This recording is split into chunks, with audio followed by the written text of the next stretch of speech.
Chers amis, bienvenue. Bienvenue pour la suite de notre parcours Ouvrir la Bible.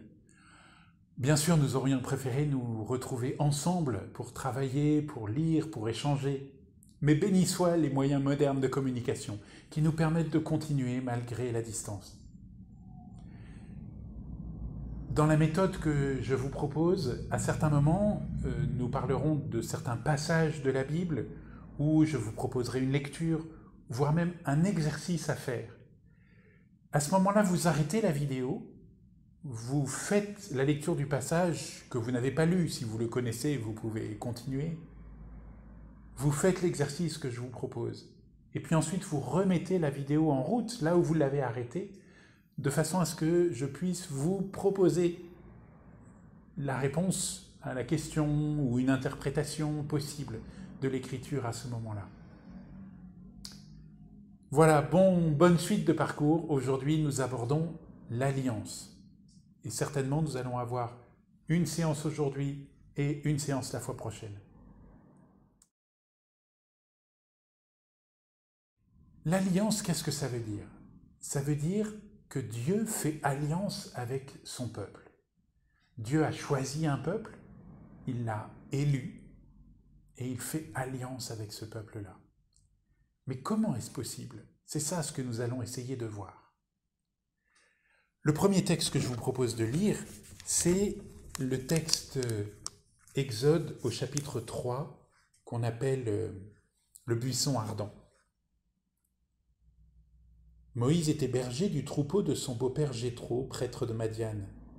Il mena le troupeau au-delà du désert et parvint à la montagne de Dieu, à l'Horeb. L'ange du Seigneur lui apparut dans la flamme d'un buisson en feu. Moïse regarda, le buisson brûlait sans se consumer. Moïse se dit alors, « Je vais faire un détour pour voir cette chose extraordinaire. Pourquoi le buisson ne se consume-t-il pas ?» Le Seigneur vit qu'il avait fait un détour pour voir, et Dieu l'appela du milieu du buisson. « Moïse, Moïse !» Il dit, « Me voici. » Dieu dit alors, « N'approche pas d'ici, retire les sandales de tes pieds, car le lieu où tu te tiens est une terre sainte. » Et il déclara, « Je suis le Dieu de ton père, le Dieu d'Abraham, le Dieu d'Isaac, le Dieu de Jacob. » Moïse se voila le visage, car il craignait de porter son regard sur Dieu. Moïse rencontre Dieu dans le buisson. Alors, plusieurs éléments comme ça en vrac. D'abord, le buisson, c'est le plus humble de tous les végétaux. Franchement, c'est celui dont parfois on a plutôt envie de se débarrasser. Dieu n'a pas choisi un arbre majestueux, il a choisi quelque chose de petit, d'humble, pour se révéler à Moïse. Le feu dans le buisson est une image de l'alliance que Dieu fait avec nous, que Dieu fait avec son peuple. Le feu est au milieu du buisson, mais sans le détruire. Et c'est toujours comme ça que Dieu va faire. Dieu va se rendre présent, va frapper à la porte de notre cœur pour rentrer au plus profond de nous sans jamais rien détruire. Dieu n'est pas un Dieu qui détruit, c'est un Dieu qui fait vivre, c'est un Dieu qui relève, c'est un Dieu qui appelle, qui pardonne. C'est un Dieu qui veut des partenaires, qui veut quelqu'un face à lui, qui va répondre à sa parole. Il veut faire une alliance. Ensuite, Dieu illumine, il transfigure, il veut apporter sa lumière en respectant complètement ce que nous sommes. Dieu ne veut pas nous changer pour que nous devenions autres que ce que nous sommes. Il veut nous révéler à nous-mêmes ce que nous sommes au plus profond de nous. Alors ça va amener des changements dans la vie du peuple, ça va amener des changements bien sûr. Mais Dieu ne va pas, faire un tri Dieu va essayer de toucher toutes les parties en nous. Bien sûr, dans une lecture beaucoup plus récente, nous pouvons voir un parallèle entre le buisson ardent et la Pentecôte. Dieu est présent sur nous et au-dedans de nous. Et peut-être que là, nous avons une subtilité à saisir dans la façon dont Dieu est présent dans notre vie. Quand Dieu est présent en nous, c'est souvent pour une conversion. C'est souvent pour que nous puissions nous tourner vers lui. Quand Dieu est présent sur nous, c'est souvent que des grandes choses vont se passer. Alors, grandes choses ne veut pas forcément dire spectaculaires, quoique. Parfois, c'est des choses spectaculaires. Mais quand vous voyez que l'Esprit est sur les eaux, Genèse, récit de la création, vous pouvez vous dire, oh là là, attention, il va se passer quelque chose. L'Esprit Saint viendra sur toi, l'ange Gabriel à Marie. Quand Dieu envoie son Esprit sur nous, quand Dieu repose sur nous, quelque chose de peu commun va arriver. Et quand Dieu est en nous, c'est pour une conversion. Et ces deux modes d'agir de Dieu marchent souvent conjointement. Une conversion s'accompagne de signes, et un signe est fait pour la conversion.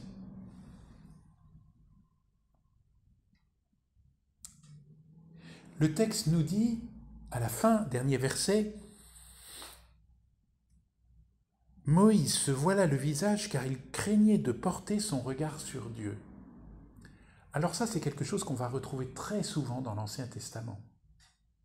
Je ne peux pas voir Dieu sans mourir, parce que je suis impur et que Dieu est parfaitement pur. Et que les deux, l'impureté et la pureté, mon impureté et la pureté de Dieu, sont comme non compatibles.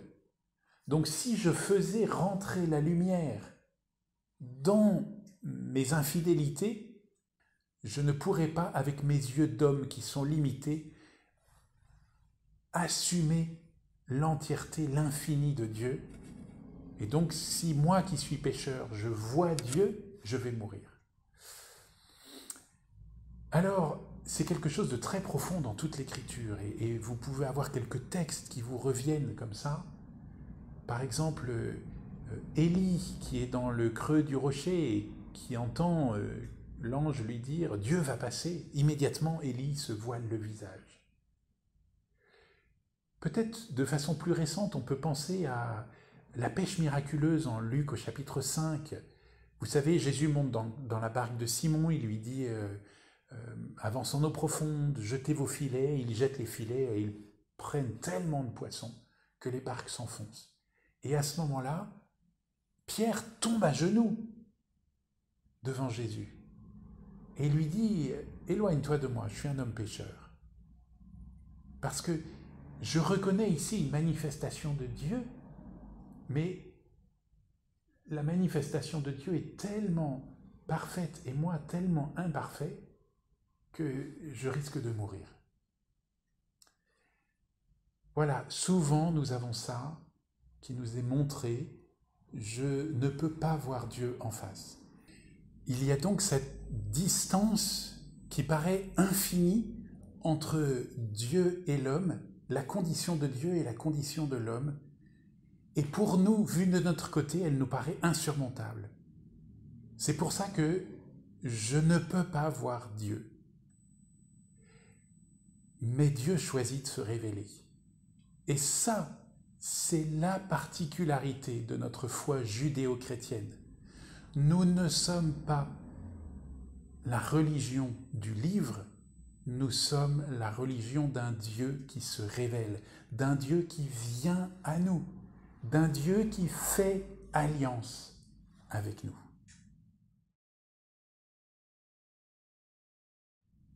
L'alliance, qu'est-ce que ça veut dire au niveau sociologique?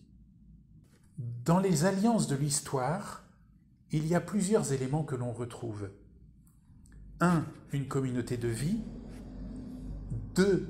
Un engagement libre et réciproque. 3. un engagement sacré. Une communauté de vie. Si je prends la définition de l'alliance, l'alliance est un accord entre des personnes ou des collectivités que rapproche une communauté de sentiments, d'idées, d'intérêts. Dans une alliance, il y a donc une communauté, une communion dans laquelle on va rentrer. Quand c'est entre deux familles, entre deux clans, c'est comme s'il y avait une extension de la parenté qui se faisait à ce moment-là et que ta famille devient ma famille. Ta parenté devient ma parenté. Parfois, cette alliance est même marquée par le sang. Cela, par exemple, aboutit au mariage, au rapprochement de deux familles. Dans certaines cultures, le mariage, avant d'être l'alliance de deux personnes, est l'alliance de deux familles. Et pour marquer cette alliance de deux familles, on va décider, arranger, entre guillemets, un mariage pour signifier ce rapprochement des deux familles. Alors, cela nécessite un engagement profond de part et d'autre, des deux côtés. Souvent, ça va être fait dans le sang d'un animal. On va avoir un rite où un animal va être sacrifié, même il va y avoir parfois des aspersions de sang, pour signifier que ma vie est liée. Ensuite, le partage du repas, parce que je signifie concrètement par là que je peux manger ce que tu manges, que j'ai confiance que tu ne vas pas m'empoisonner. Dans le mariage coutumier africain, dans certaines régions d'Afrique, il va y avoir le partage du tabac. Je peux fumer avec toi. Il y a le rite des cadeaux. Je vais t'offrir certaines choses pour signifier que tu as de la valeur à mes yeux. Deuxièmement, il s'agit d'un engagement libre et réciproque. Une alliance est définitive, on ne peut pas résilier une alliance. On peut résilier un contrat, mais dans une alliance, vous n'avez pas de clause de rupture d'alliance. Ça n'existe pas. Alors, un geste qui est souvent posé, c'est qu'on va couper des animaux en deux, les placer une partie à droite, une partie à gauche. On va faire ça avec plusieurs animaux et les deux chefs de clan, les deux suzerains qui font alliance vont passer au milieu de ces animaux comme pour signifier si je ne respecte pas l'alliance, ce qui est arrivé à ces animaux, ça m'arrivera à moi. Je mérite la mort si je ne respecte pas l'alliance. Vous sentez que l'alliance est un pacte d'une profondeur extrême, c'est un pacte vital. Je vais vous poser une question. Comment est-ce que Judas est mort? Oui, il s'est pendu. On a la réponse en Matthieu 27, verset 5. Je vous invite à lire le passage Acte 1, 16-18.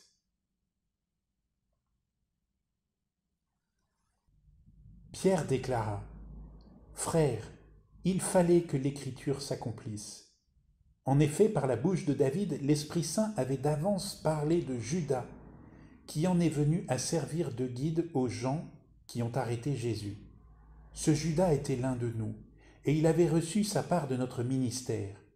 Puis, avec le salaire de l'injustice, il acheta un domaine. Il tomba la tête la première, son ventre éclata et toutes ses entrailles se répandirent. » C'est Luc qui écrit les Actes des Apôtres. Qu'est-ce qu'il veut nous dire à ce moment-là? Qu'est-ce que Pierre est en train de nous dire? Nous savons bien que Judas s'est pendu et qu'il n'est pas mort comme ça. Qu'est-ce que ça veut dire? Eh bien là, nous allons lire Genèse chapitre 15. Après ces événements, la parole du Seigneur fut adressée à Abraham dans une vision. « Ne crains pas, Abraham, je suis un bouclier pour toi. Ta récompense sera très grande. » Abraham répondit, « Mon Seigneur, Que pourrais-tu me donner? Je m'en vais sans enfant, et l'héritier de ma maison, c'est Eliezer de Damas. Abraham dit encore, tu ne m'as pas donné de descendance, c'est un de mes serviteurs qui sera mon héritier. Alors ces paroles du Seigneur furent adressées à Abraham. Ce n'est pas lui qui sera ton héritier, mais quelqu'un de ton sang. Puis il le fit sortir, et il dit, regarde le ciel, compte les étoiles si tu le peux. Et il déclara, telle sera ta descendance. Abraham eut foi dans le Seigneur, et le Seigneur estima qu'il était juste. Puis il dit, je suis le Seigneur qui t'ai fait sortir d'Our en Chaldée, pour te donner ce pays en héritage.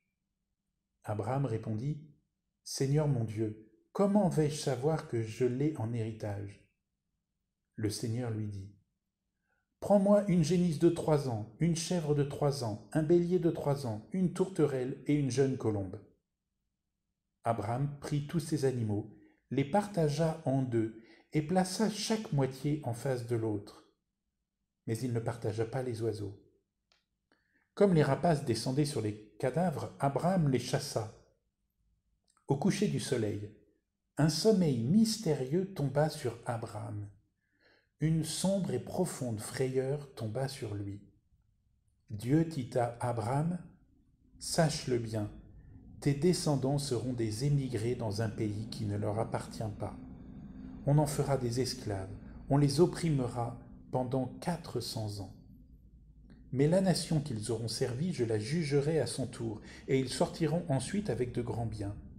Quant à toi, tu rejoindras tes frères dans la paix. Tu seras enseveli après une heureuse vieillesse. Tes descendants ne reviendront ici qu'à la 4e génération, car alors seulement la faute des Amorites aura atteint son comble. Après le coucher du soleil, il y eut des ténèbres épaisses.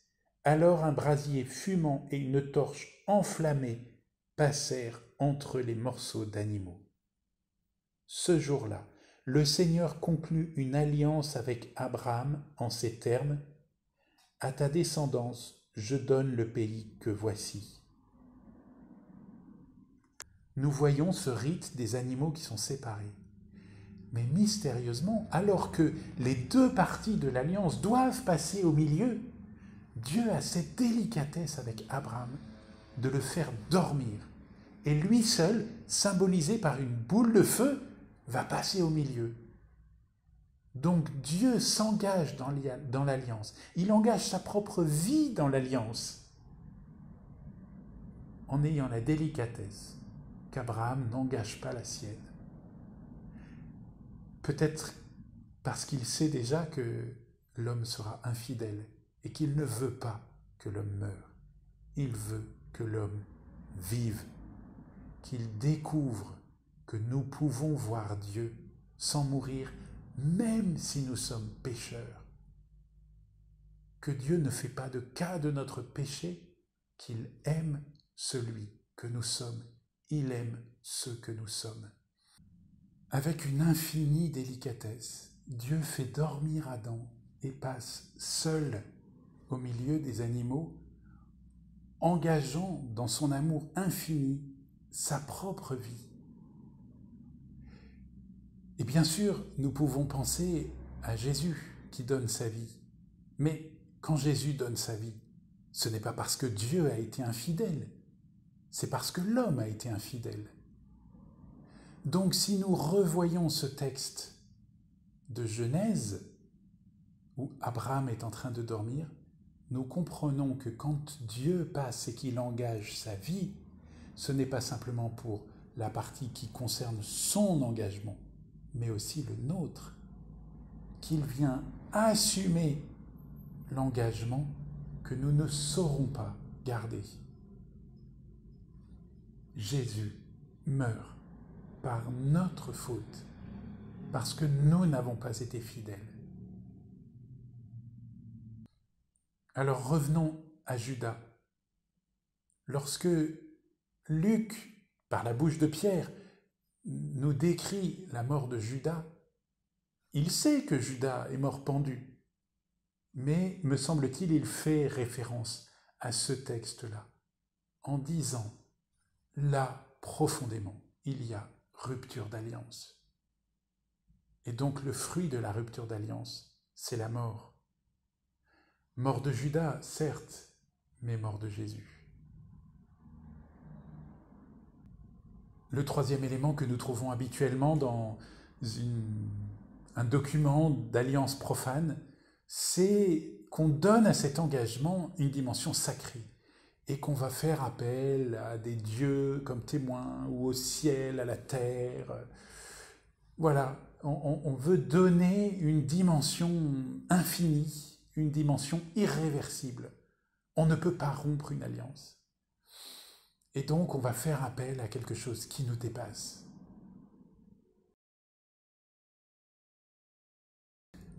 Quelle est la structure des textes profanes d'alliance ?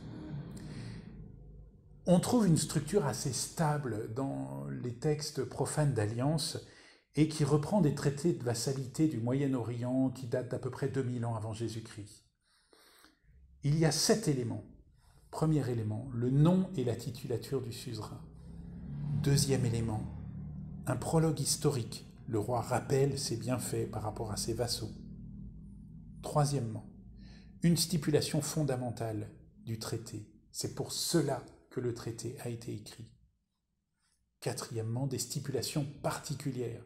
Cinquièmement, des clauses de préservation du document, peut-être une périodicité de lecture pour ne pas oublier cette alliance.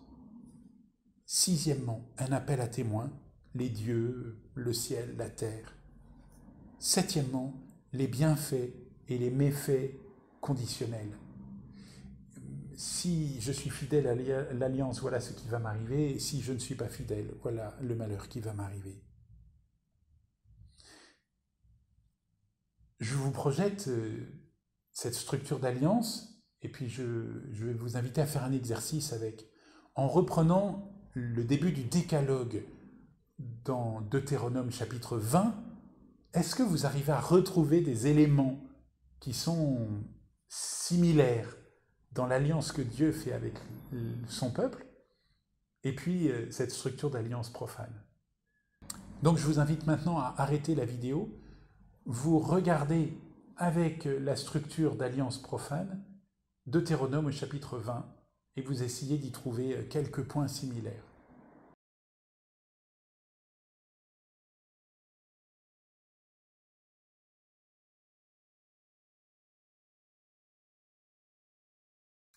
Voilà, donc le but était d'essayer de faire un rapprochement entre une structure d'alliance profane et puis la structure d'alliance telle qu'elle est écrite en Deutéronome au chapitre 20, notamment autour du décalogue. Voilà la proposition que je vous fais. 1. Je suis le Seigneur, ton Dieu. Je suis le Seigneur, Yahvé, c'est le tétragramme à ce moment-là. C'est le nom, ton Dieu, la titulature. Voilà ce que je suis par rapport à toi. Premier point. Deuxième point, prologue historique. Qui t'ait fait sortir du pays d'Égypte? Et là, nous comprenons bien qu'en fait, la sortie d'Égypte, le passage de la mer Rouge, c'est la référence pour les Juifs. C'est la Pâque. C'est moi, dit le Seigneur, qui t'ai fait sortir du pays d'Égypte. Je rappelle les bienfaits que j'ai eus pour toi. Troisièmement, vous avez les commandements qui sont donnés dans le décalogue, mais je vous propose cette formule que nous retrouvons sans cesse dans l'Écriture. Je serai votre Dieu, vous serez mon peuple. Dieu nous dit, je serai votre Dieu, vous serez mon peuple. Peut-être nous devons apprendre par cœur cette phrase et l'associer à l'alliance, parce que nous allons la retrouver tellement souvent qu'à chaque fois que nous la retrouvons, il y a quelque chose de l'alliance qui est là. Il y a quelque chose de Dieu qui nous dit « Mais rappelle-toi, je suis en train de donner ma vie pour toi. » Puis il y a toutes les lois particulières qu'il y a dans la suite du décalogue, et puis dans le Lévitique, et ainsi de suite. Cinquièmement, la clause de préservation. Dans le livre du Deutéronome, je vous proposerai de goûter, si vous voulez lire ce livre, cette espèce de refrain qui revient sans cesse, c'est souviens-toi, souviens-toi. Le Deutéronome, c'est une relecture de l'Exode qui a été écrit beaucoup plus tard. Et sans cesse, les auteurs nous disent souviens-toi, souviens-toi, souviens-toi, actualise, relis, préserve ce document et cette alliance sans cesse vivante dans ta vie. Sixièmement, les appels à témoins. Alors il y a un petit refrain qu'on trouve souvent dans les psaumes ou dans beaucoup de textes bibliques. Cieux, écoutez, terre, prêtez l'oreille. Cieux, écoutez, terre, prêtez l'oreille. J'y vois une trace de cet appel à témoins du ciel et de la terre. Septièmement, les bénédictions et les malédictions liées à l'alliance. Et je vous propose d'aller jusqu'à la lecture des béatitudes en Luc. On connaît bien les béatitudes dans Matthieu, chapitre 5, bienheureux, bienheureux, bienheureux, bienheureux, etc. Luc en parle un peu différemment. Il a 4 bienheureux et 4 malheureux. Comme s'il nous rappelait cette structure d'alliance, les bienfaits et les méfaits. Voilà le document que je vous propose. Je vous l'enverrai dans quelques jours par mail pour que vous puissiez l'avoir. La fois prochaine, nous regarderons le passage de la mer Rouge, justement, et nous verrons en quoi est-ce que cet élément est absolument fondamental dans la vie de nos frères et sœurs juifs. Et puis, nous regarderons la structure du décalogue. Je vous proposerai une organisation de ces 10 paroles. Je vous en proposerai même plusieurs. Comme ça, vous verrez que différentes interprétations sont possibles. À bientôt!